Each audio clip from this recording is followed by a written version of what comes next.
শুরু করবো? তোমার কি আসবেন আছে? আপনি আসবেন আছে? তো আজকের বিষয়বস্তু হচ্ছে কম্পোজিশন। তো কম্পোজিশনের মধ্যে গাছ, ঘর, পশু পাখি এগুলো নিয়েই আজকে ড্রয়িং দেখাবো। মানে এটা হলো প্র্যাকটিক্যাল বিষয়, ঠিক আছে, তাত্ত্বিক বিষয় না। তো গাছ বলতে বিভিন্ন ধরনের গাছ, সেটা আম গাছ হতে পারে, নারকেল গাছ হতে পারে, হ্যাঁ, তাল গাছ হতে পারে, খেজুর গাছ হতে পারে, বিভিন্ন ধরনের গাছ। আর ঘর বলতে দেখা যাচ্ছে যে কুড়ে ঘর আছে, যেগুলো অনেক সময় বারান্দা হয় না, আবার বারান্দাওয়ালা ঘর, এগুলো আর কি। আর পশু পাখির মধ্যে গরু, ছাগল, হাঁস, মুরগি, আর পাখির মধ্যে টিয়া, ময়ূর, দোয়েল, এগুলো দেখাবো, ঠিক আছে। দেখা যাচ্ছে যে এগুলো অনেক সময় হয়তো 2 ক্লাসে শেখায়, কিন্তু একটু সময় নিয়ে, ঠিক আছে, একটু বেশি করে শেখায়। কারণ আপনাদের এগিয়ে দিতে পারলে আমার সার্থকতা সেখানে, যদি একটু বেশি করে শেখাতে পারি।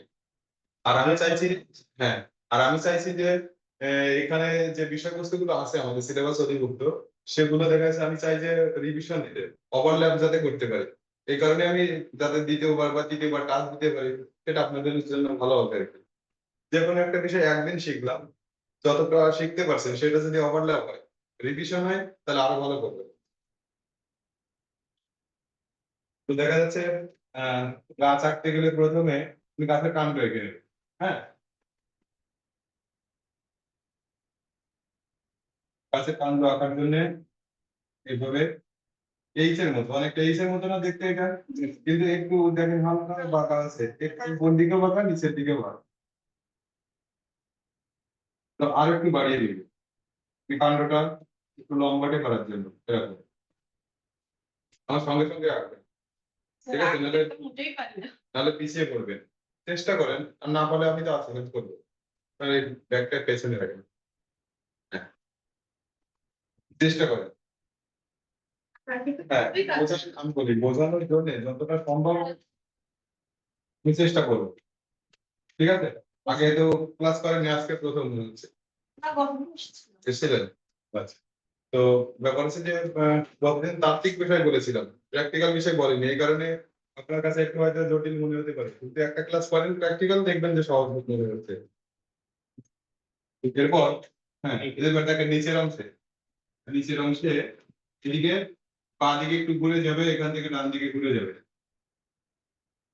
আমি ছোট ছোট স্টেপে দেখাবো, আপনাদের না বোঝার কিছুই থাকবে না এখানে। এবারে মাঝখান বরাবর একটা ভি অক্ষর দিব, এরকম। এরপর দেখেন এখান থেকে এদিকে মিলিয়ে দেবো, এখান থেকে এদিকে মিলিয়ে দেবো। কাছের গুড়িটা বোঝানো সম্ভব কিনা এভাবে? হ্যাঁ। এরপর উপরের দিকে একটা ভি শেপ দিব, কিন্তু এটা একটু লম্বাটে, তাই না?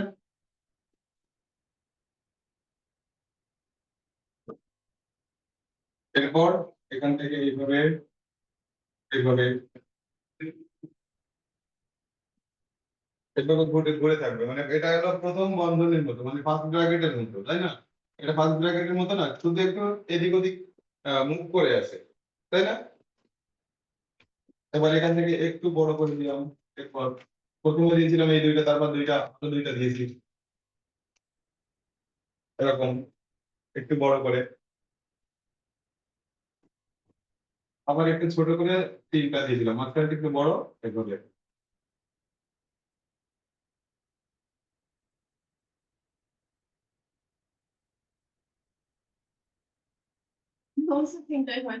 সমস্যা নেই, সবসময় যে একই রকম হতে হবে তা না।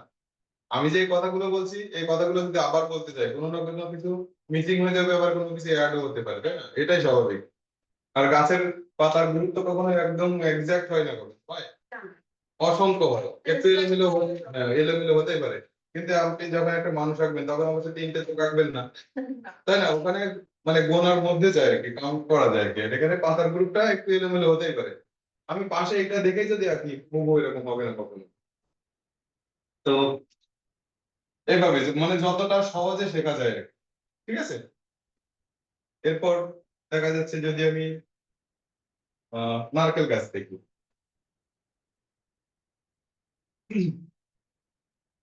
নারকেল গাছ আঁকার জন্য প্রথমে আমি কাণ্ডটা এঁকে নেব। হ্যাঁ, একটু বাঁকাও করে দিতে পারি, আপনি চেষ্টা করেন, সোজা করার চেষ্টা করেন, দেখবেন হয়তো বাঁকা হয়ে যাবে। আর আমি যদি বাঁকা করে আঁকতে বলি দেখবেন আরো কত কি হয়ে যাচ্ছে ঠিক নেই, তাই না? এই জন্য সোজা করার চেষ্টা করেন, মানে কাণ্ডটা উপরের দিকে সরু, মানে গাছের গুড়ির দিকটা একটু বড়, নাকি?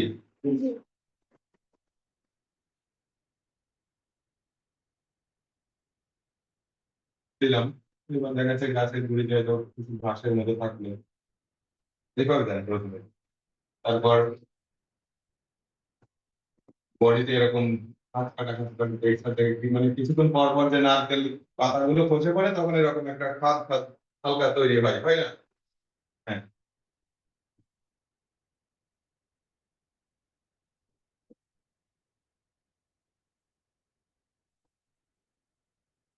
এরপর এখান থেকে এই দেখেন আমি যে লাইনগুলো টেনেছি নিচের দিকে যখন আসছে একটু শুরু হয়েছে কিনা, তার মানে আমি এখানে প্রেসার দিয়েছি, গতিতে আছে আবার হালকা করেছে, মানে শেষও হবে আবার আলতো করে মিশে যাবে। এই লাইনটা দেখা যাচ্ছে এরকম করা যাবে না, এরকম করা যাবে না, এরকম হয় না, তাই না? পাতার ডগার দিকে অবশ্যই একটু টান হয়, সরু হয়। এরপর এখান থেকে এইভাবে দিলাম, পাতাগুলো পরে দিব, একটু বড় করে রাখেন, একটু বড় করে, কারণ এরপর যখন আমি পাতার ফাঁস কাটা মানে ছোট ছোট পাতা পাতা দিব তখন আরো ছোট হয়ে যাবে, তো এরকম। কয়টা দিয়েছি দেখেন, 7টা দিয়েছি। আপাতত এটা দিলেও হবে, হ্যাঁ।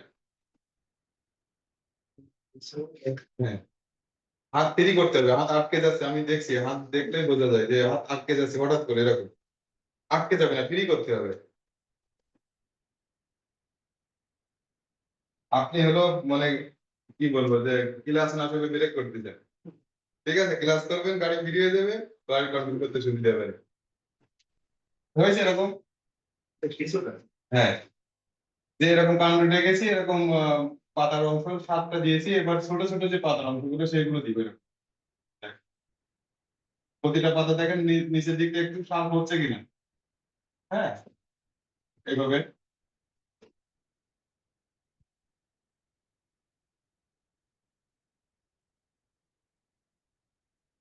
তো স্ট্রাকচারটা আগে গড়ে নিয়েছি, এখন পাতাগুলো আঁকলে কিন্তু অতটা এলোমেলো হবে না, হবে? এই জন্য স্ট্রাকচারটা আগে করে নিতে হবে। নারকেল কাঠের, হ্যাঁ, নারকেল কাঠ, তাল কাঠ, এগুলো তো দাম হয় সবসময়। তবে মানে যেগুলো পোক্ত কাঠ সেইগুলো, তাই না? পাশে পাল করা আছে স্যার। হ্যাঁ, তো দুদিন মনেই 10-12 টাকা গাছ কিনে নিয়ে আসে। ওই যে মাটির জিনিস পোড়ানোর জন্য নাকি? হ্যাঁ হ্যাঁ, ইট পোড়াইছে টালি। কিছু কিছু জায়গায় এরকম করে ডাবল করে দিচ্ছি, কারণ ওগুলো ভেঙে এরকম করে দুই দিকে ভাগ হয়ে যায়। হ্যাঁ, এখানে কিছু কিছু জায়গায় দিই। এটা না দিলেও হয়, কিন্তু যতটা আমি এই কাজটা করবো ততটা গাছটা ন্যাচারাল হয়ে উঠবে, হ্যাঁ, বাস্তব ভিত্তিক হয়ে উঠবে, তাই না? এখানে এই পাতাটা এইভাবে আছে, কিন্তু ওই পাতাটা তো আবার ওই দিকেই পড়েছে, কিন্তু দেখতে পাবো না, একটা পাতার আড়ালে আছে বলে কিছু কিছু জায়গায় দিচ্ছি, কিছু কিছু জায়গায় দিচ্ছি না।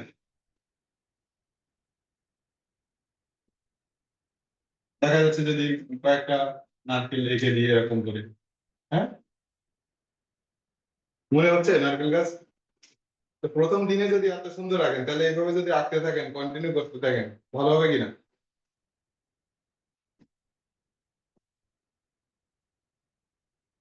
এরপর তাল গাছ আঁকবো। এখন এগুলো তো আগে কাম রেখে নিয়েছি, তাল গাছ আঁকার সময় আগে পাতার অংশ এঁকে নেব, তাহলে সুবিধা হবে আপনাদের, সেই জন্য। হ্যাঁ, পাতা এঁকে নেব। আপনাদের শেষ হয়নি এখনো? সবগুলো ব্যাগ এক এক জায়গায় কেন? ব্যাগের জন্য ডিস্টার্ব হচ্ছে না? ডান হাতে রেখেছেন, বা হাতে রাখেন, একটু ফ্রি হয়ে নেন।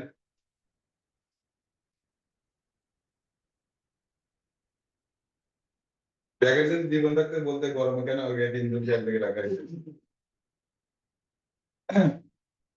এই যে প্রথমে ইউ শেপ, উল্টা ইউ এর মতো,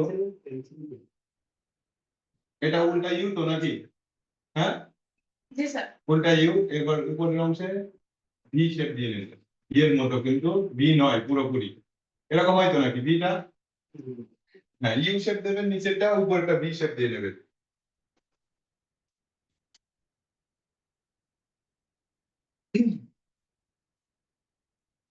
এখানে তো আমরি না বোঝার কিছু নেই, আচ্ছা বলেন। দেখেন আগে কখনো আঁকেন নিয়ে বলছেন আপনি আঁকতে পারেন না, কিন্তু ছোট ছোট স্টেপে যখন দেখালাম দেখেন না ভালো হয়েছে কিনা, এরকম হয়েছে যে ইউ শেপ বি শেপ। এবার এখান থেকে এইভাবে টেনে নিয়ে আসলাম, দুইটা তিনটা চারটা, উপর দিকে এরকম করে দেন। পাঁচটা খাস তৈরি হবে।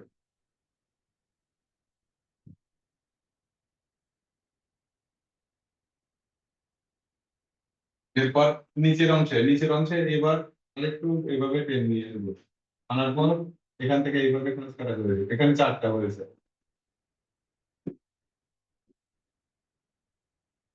এখন তো এটা আলাদা আলাদা আঁকছি, ইন্ডিভিজুয়াল আঁকছি, এই কারণে দেখাচ্ছি এতটা ডিটেইলস। যখন একটা দৃশ্য আঁকবেন তখন কিন্তু এই ডিটেইলস থাকবে না, থাকবে থাকবে না, তখন আরো শর্ট করে আঁকতে হবে। এখন তো দৃশ্য দেখাইনি, দেখেছি কি গ্রামের দৃশ্য শহরের দৃশ্য আছে, সেদিন দেখাবো মানে শহরের দৃশ্য কিভাবে সহজে আঁকা যায়। হয়েছে এই পর্যন্ত? হ্যাঁ, এবার এইটার কাছাকাছি এখান থেকে এইভাবে ঘুরে আসবে, এই মানে এইখানে যে রেখাগুলো দিয়েছিলাম ওইটার মতো করে, কিন্তু এটা একটু ছোট, এইভাবে দেবেন, এখান থেকেও এইভাবে ছোট অংশে।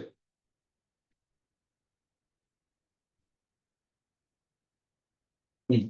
এবার এখানে দেখেন এখান থেকে এইভাবে খাঁজ কাটা হয়ে আছে, এই এখান থেকে এইভাবে আসবে, ওইটা হচ্ছে চারটা, এখান থেকে ঠিক একইভাবে চারটা পাঁচটা হতে পারে, একটু কম বেশি হতেই পারে।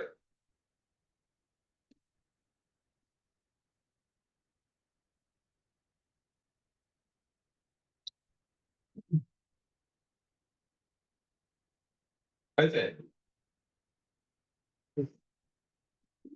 এবারে কাণ্ড এঁকে নিচ্ছে এরপর কাণ্ড এখান থেকে দেখা যাচ্ছে এইভাবে একটা কাণ্ড থাকবে।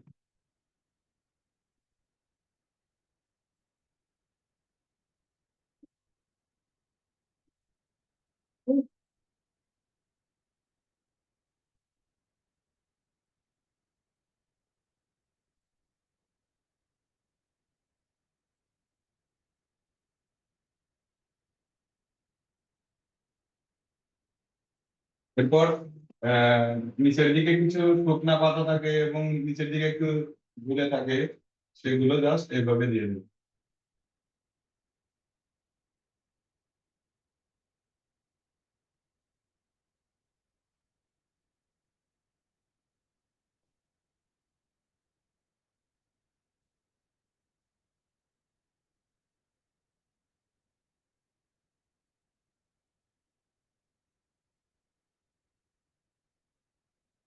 তো প্রাথমিক পর্যায়ে দেখা যাচ্ছে একটা দৃশ্য আঁকতে গেলে নর্মালি এটা দেখা যায়, আর কি দেখা যায়, কলা গাছ, তাই না?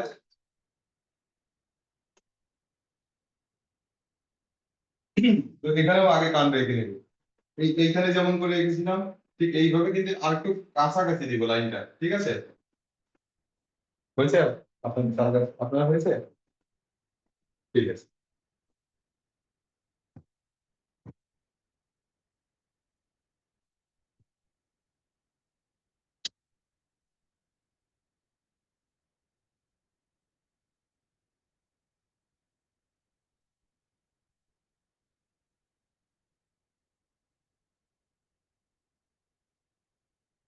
এবার পাশাপাশি লাইন দেবেন।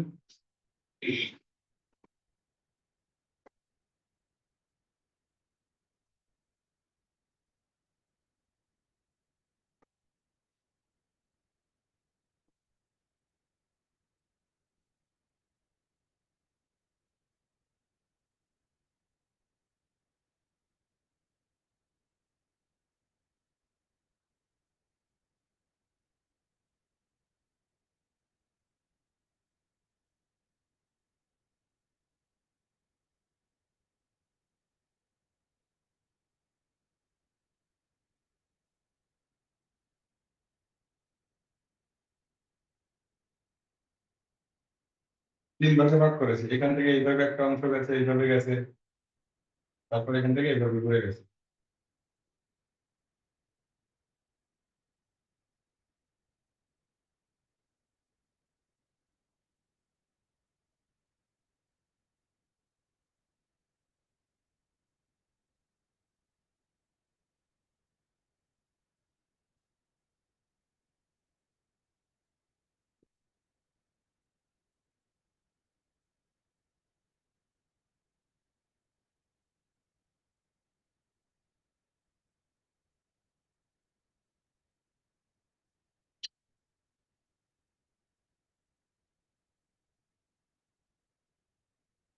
এরপর এইটাকে ডাবল লাইন করে দিবি এখান থেকে। দেখেন এখান থেকে যত উপরের দিকে যাবে কাছাকাছি হতে হতে মিশে যাবে এভাবে। এখান থেকেও ঠিক একই হবে। এই এখান থেকে এই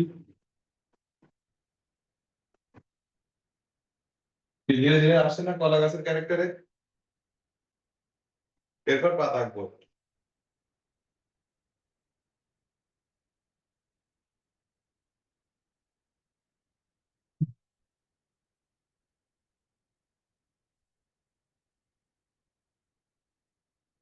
দেখ, নিচের দিকে একটু ছোট কিছু পাতা হয়, মানে উপরের দিকে বড় থাকলে নিচের পাতাগুলো কিছু কিছু ছোট থাকে। এভাবে আঁকবো। এবার এখান থেকে উপরের দিকে এভাবে।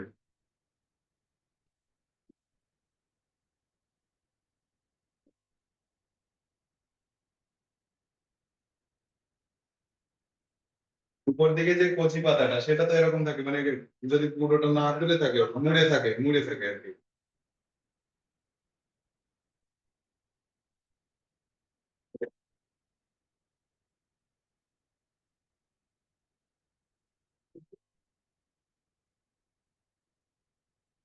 কলা পাতাটা এতটাই হালকা থাকে যে হালকা বাতাসেও কিন্তু ফেটে ফেটে যায় এরকম, তাই না? সেই জন্য এভাবে ক্যারেক্টার অনুযায়ী ড্রয়িং করতে হবে। দেখেন এইভাবে যদি পুরোটা এইভাবে টেনে দিই কেমন লাগবে, কিন্তু যদি অতটা ন্যাচারাল মনে হচ্ছে না, কারণ আমরা যেটা দেখতে অভ্যস্ত সেইটা আঁকার চেষ্টা করবো, তাই না? দেখেন, এটা দেখেন আর এটা দেখেন, তাই না?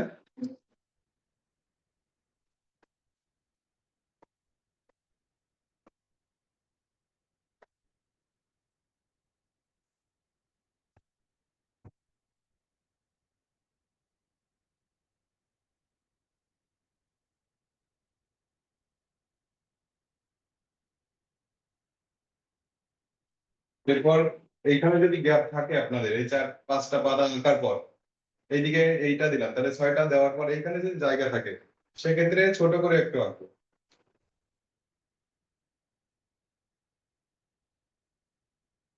এভাবে। কারণ এটা কেন ছোট হচ্ছে, পার্সপেক্টিভের কারণে, ওটা ওই পাশে আছে পেছন দিকে আছে এই কারণে। ঠিক আছে? কি মনে হচ্ছে কলা গাছ? কলার কাছে দিব নাকি? ভালো হইতো না? তাহলে এখান থেকে এই দিক এখান থেকে হবে তো নাকি? এখান থেকে আসবে না?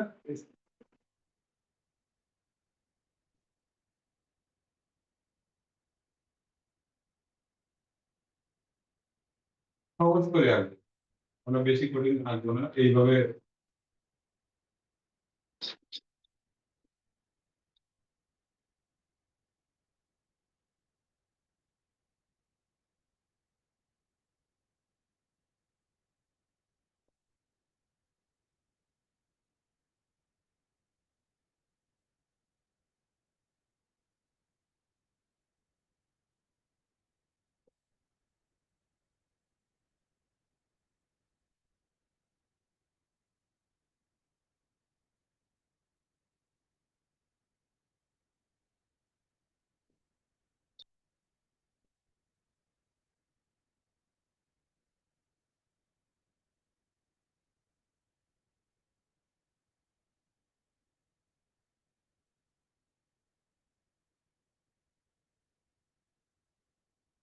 গতানুগতিক আমাদের গ্রামে এই ধরনের গাছগুলো বেশি দেখা যায়। দেখা যাচ্ছে এই গাছটা দ্বারা আম গাছ জাম গাছ যাই হোক না করলে এগুলো হলো।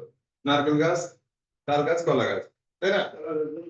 হ্যাঁ, এর বাইরে আহামরি তেমন কিছু থাকে না।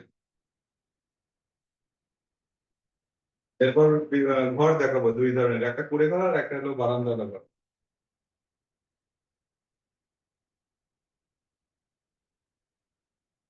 হচ্ছে সবার? তাহলে নিচে নিই। হ্যাঁ, ঠিক আছে।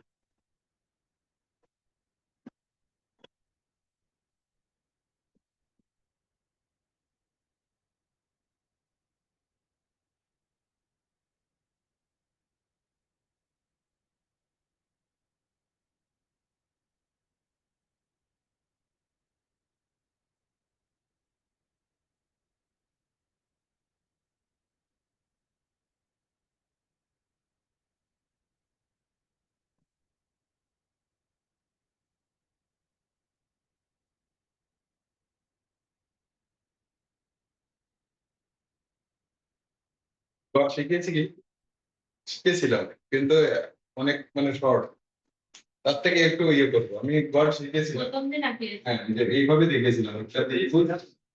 প্রথম দিন ছিলেন ত্রিভুজ চতুর্ভুজ, এটাও একটা ঘর, তাই না? এটা তো ঘর, ত্রিভুজ আর চতুর্ভুজ জাস্ট পাশাপাশি রাখা, এটাও ঘর, কিন্তু এটা আরেকটু মানে, হ্যাঁ, আপডেটেড। একদম প্রাথমিক পর্যায়ে একটা ত্রিভুজ চতুর্ভুজ রাখলেই ঘর হয়ে যাচ্ছে। এরপর দেখা যাচ্ছে এই যে বেসমেন্ট, মানে ঘরের পোতা, ঘরের দরজা জানলা, এগুলো পরে এইটুকু দেখলেই তো বোঝা যাচ্ছে একটা ঘর।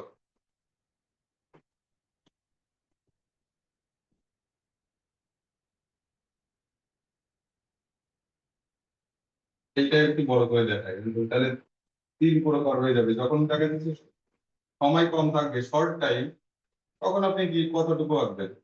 মনে করেন এটা হলো 2 নম্বরের জন্য একটা ঘর আঁকলেন, একটা আঁকলেন 3 নম্বরের জন্য, একটা আঁকলেন 5 নম্বরের জন্য, তখন কি করবে? তাই না, হয় না এরকম?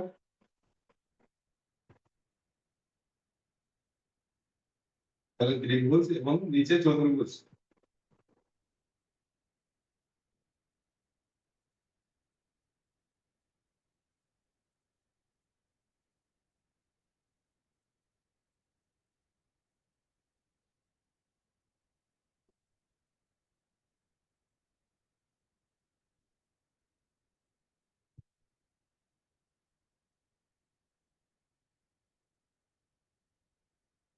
এই যেগুলো শেখালাম, যে আগে বিভিন্ন ধরনের গাছ শেখালাম, এটা ছোট বড় মাঝারি আঁকতে হবে। কারণ যদি যে কখনো যদি সামনের দিকে আঁকি, তখন একরকম, একটু পিছিয়ে গেল পার্সপেক্টিভের কারণে, একটু মাঝারি হলো, তার আরো পিছিয়ে গেল, ছোট হয়ে গেল, মানে একই বিষয়ে ছোট বড় মাঝারি তিন প্রকার শেখেন, হ্যাঁ, বিভিন্ন আকার আকৃতি। হ্যাঁ, এবার এখানে সেন্টার বরাবর এই লাইনের পাশাপাশি এভাবে লাইন টানবো, তো এখান থেকে নিচের দিকে ঢুকে দরজা এঁকে নেবো।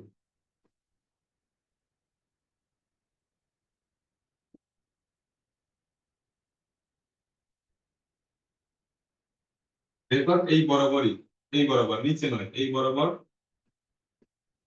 ছোট করে চতুর্ভুজ।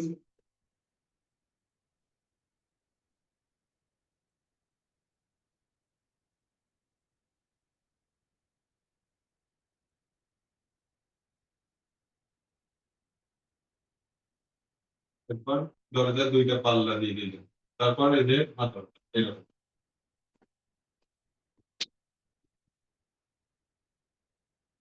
এরপর 2 নম্বরটা দেখা যাচ্ছে আহ এভাবে একটু একটু বড় করে একটা লাইন দেন, এটাকে 2 ভাগে ভাগ করতে হবে। এরকম যদি হয়, এরপর এইটাকে 2 ভাগ করার পরে এই এই অংশটাকে আবার যদি 2 ভাগ করা হয়, তাহলে এরকম হয় সেন্টার, এই বরাবর উপরে একটা বিন্দু দিয়ে নেব, নেওয়ার পর তাহলে এই ত্রিভুজটা আঁকতে সহজ হবে আমাদের। এরকম,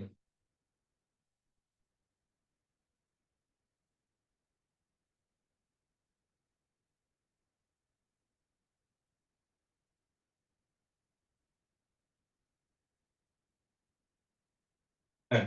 এবার এই অংশটা হয়তো 2 ভাগ করলে এরকম হয়, এইখান থেকে এইখানে একটা বিন্দু দিব, কিন্তু এটা থেকে নিচুতে হবে, হ্যাঁ, অন্তত এখানে, হ্যাঁ, এটা থেকে নিচে আছে কিনা, এই বরাবর থেকে একটু নিচে আছে কিনা, একটা বিন্দু দেন। দেওয়ার পর এখান থেকে ঠিক একই ভাবে এই যে ত্রিভুজ এঁকেছিলাম, এইভাবে লাইনটা টেনে নেব। এই, আর এইটা, এই ডট ডট দিচ্ছি, এটা আপনাদের দেওয়ার দরকার নেই, বোঝার সুবিধার্থে, যে পর পর দেখা যাচ্ছে 2টা ত্রিভুজ আঁকলাম, তাই না? একটা বাম পাশেরটা বড়, যদি এদিক থেকে দেখি, মানে বাম পাশ থেকে দেখি, তাহলে তখন ত্রিভুজটা বাম পাশেরটা বড় হবে এবং ডান পাশেরটা ছোট হবে, কারণ এটা হলো ধরে যাচ্ছে পার্সপেক্টিভের কারণে একটু ছোট দেখাচ্ছে। দেখেন এই ডট ডট দিয়েছে, এটা দেওয়ার দরকার নেই। এবার এখান থেকে যদি এইভাবে টানি, তাহলে ঘরের ছাউনিটা কিন্তু হয়ে যাচ্ছে আমাদের, তাই না? তাহলে এই ঘরটা কি 2টা ত্রিভুজের সমন্বয় তৈরি, তাই তো? যদি বাম পাশ থেকে দেখেন, তাহলে ডান পাশের ত্রিভুজটা ছোট হবে, আর যদি ডান পাশ থেকে দেখি, তাহলে বাম পাশের ত্রিভুজটা একটু ছোট হবে। হয়েছে এই পর্যন্ত? এবার এই রেখা বরাবর এবার পাশাপাশি লাইন করে নেব।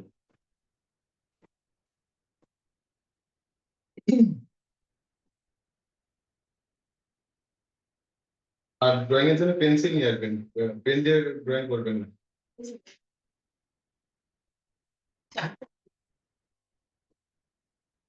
এবার এখান থেকে এই যে একদম এই কর্নার থেকে না, একটু ডান পাশে এখান থেকে একটা বিন্দু, এই এখান থেকে যতটুকু ডান পাশে দিয়েছি এখান থেকে ঠিক ততটুকু বাম পাশে কিভাবে, এরপর লাইন টানবে, সেন্টার টেনে নিলাম,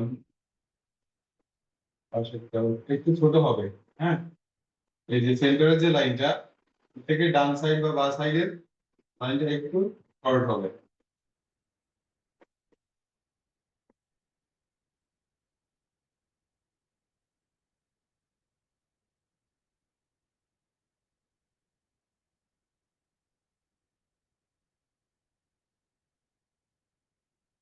মানে ডান সাইড বাম সাইড একই ধরনের, কিন্তু সেন্টারের লাইনটা একটু বড় দিয়েছি। হ্যাঁ, এটাও পার্সপেক্টিভের কারণ, কারণ আমি এখান থেকে দেখছি, এখান থেকে এটা একটু দূরে, আবার এটাও দূরে, এই কারণে ছোট হয়েছে ওখানে। এবার একটু বাঁ পাশ থেকে শুরু করে এইভাবে অ্যাড করে দেবো, এখান থেকেও ডান দিকে এগিয়ে দেবো।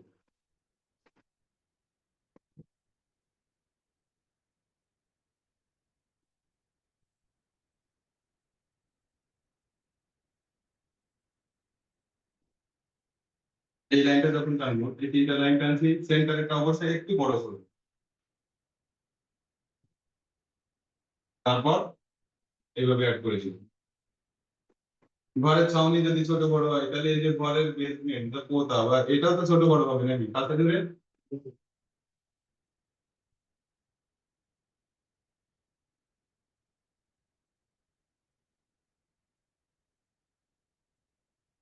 ডান দিকে যাবে।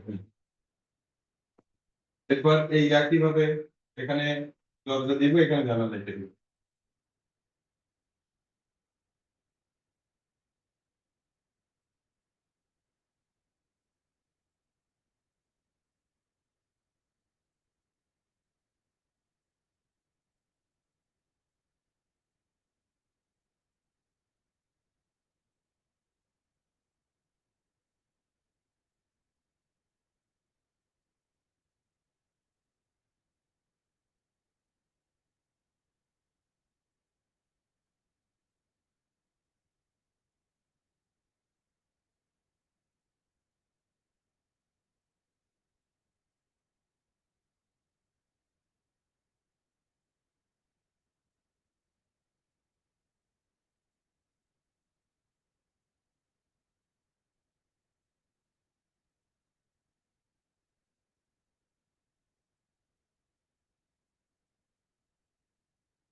এবার যেটা আঁকবো সেটাতে বারান্দা থাকবে, এটার সঙ্গে বারান্দা অ্যাড করতে হবে। তো এইভাবে আগে উপরের অংশটা এঁকে নেবে, একইভাবে একই নিয়মে ছাউনিটা একই নিয়মে এঁকে নেবে।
এরপর এই যে দুইটা দাগ মাঝখান বরাবর এইভাবে দেখেন, মাঝখান বরাবর টানছি না এই পাশে পাশে। হ্যাঁ, এই পাশটা একটু ছোট মনে হচ্ছে, এইভাবে মাঝখান বরাবর লাইন টানবো। এটা যদি এইভাবে থাকতো, মানে এই কোণটা, তাহলে এইভাবে যে লাইনটা ঠিক উল্টা হয়ে আছে এইটা, ঠিক আছে। হ্যাঁ, এবার এখান থেকে একটু বাকি রেখে একইভাবে আর একটা এই যত ডিগ্রি কোণে টেনেছি হয়তো 45 ডিগ্রি এরকম হতে পারে, কাছাকাছি কম বেশি হতে পারে, প্লাস মাইনাস একইভাবে টেনে তারপর এখান থেকে এরকম করে দিই।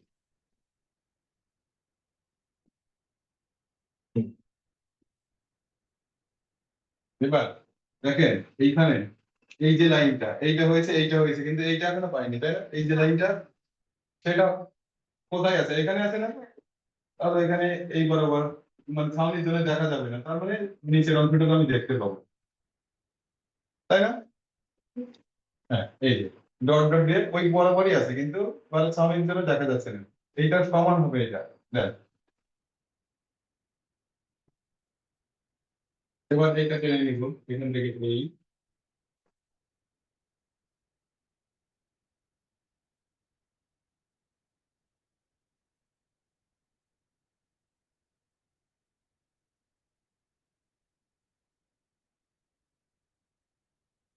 এবার এখান থেকে যেমন ছাউনি বাড়িয়ে নিয়েছিলাম, এখানে নিচের বারান্দার যে অংশটা সেটা কিন্তু এখনো তৈরি হয়নি, এখানে হয়েছে। এখান থেকে যেমন হয়েছিল ঠিক একই ভাবে এইভাবে বাড়িয়ে নিব। এইটা একটু বড়, ওই ডান পাশটা একটু ছোট হবে, কেন হবে বলেন তো? পার্সপেক্টিভের কারণে। হ্যাঁ,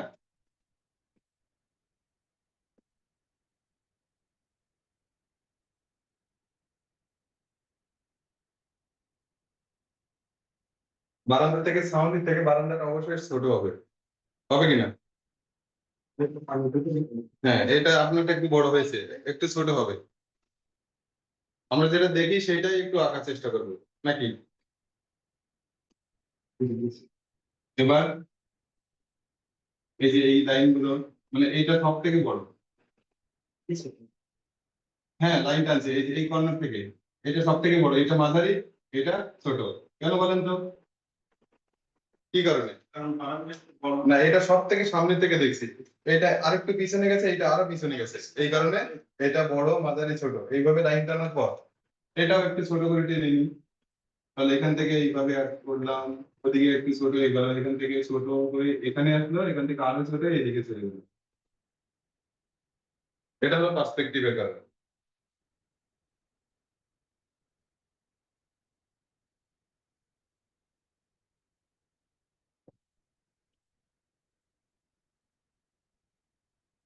এরপর দেখা যাচ্ছে এখানে দরজা এঁকে নিই।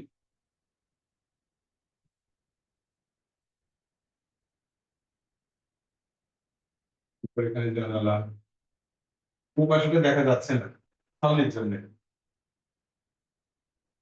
এটাকে দুই ভাগ করে দিলাম, আদল দিয়ে দিলাম, এপাশে একটা বড় জানালা দিলাম।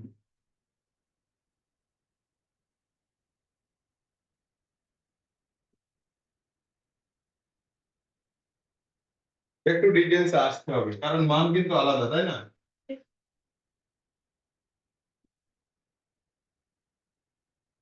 এই পরিবর্তনটা একটু দেখা যাবে। বাকি আছে কি? বারান্দার পিলার বা খুঁটি দিয়ে দিতে, এখান থেকে এইভাবে দেখা যাচ্ছে এই কর্নারে একটা আর ওই পাশে একটা কর্নারে, আপাতত দুইটাতে দিতেই হবে।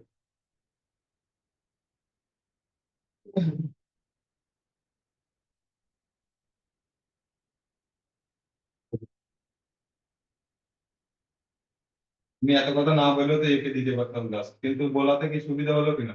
এই কথাগুলো শুনলে একটা মনে করবে কিন্তু আঁকার সময় যে কোথা দিয়ে কিভাবে বারান্দা এঁকেছিলাম, মানে বারান্দা ছাউনি এঁকেছিলাম। এই দেখেন এটা যদি আমি এখানে কল্পনা করি, এইখানে ছাউনির ভিতর দিয়ে, দেখেন আগে এখানে দিয়েছিলাম না, দেখেন এইভাবেই আছে, কিন্তু এই ছাউনির কারণে দেখা যাচ্ছে না। এখানে দেখেন যেভাবে ছিল, তাই না? এইটা কল্পনা করেন এখানে কোথায় ছিল, এই লাইন থেকে একটু নিচে, তাহলে এই লাইন থেকে একটু নিচে, কিন্তু সেটা ছাউনির জন্য দেখা যাচ্ছে না, এই কারণে ওই নিচ থেকে শুরু করেছি। বুঝতে পেরেছেন?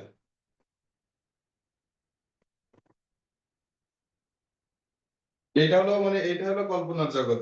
যার যত কল্পনার জগৎ ভালো, আইডিয়া ভালো, সে অবশ্যই আঁকায় ভালো করবে, নাকি? ওইটা এঁকে যদি আবার মুছে ফেলেন এতটা নিট অ্যান্ড ক্লিন হইতো, ওটা কল্পনা করে নিতে হবে যে আমার কোন জায়গা দিয়ে ওই দরজাটা শুরু হয়েছে আর কি। সেই জন্য তো এখান থেকে এখানে তারপর এখানে নিয়ে গেছে, আমি তো একবার এখানে নিয়ে যাইনি আপনাদের, গেছি?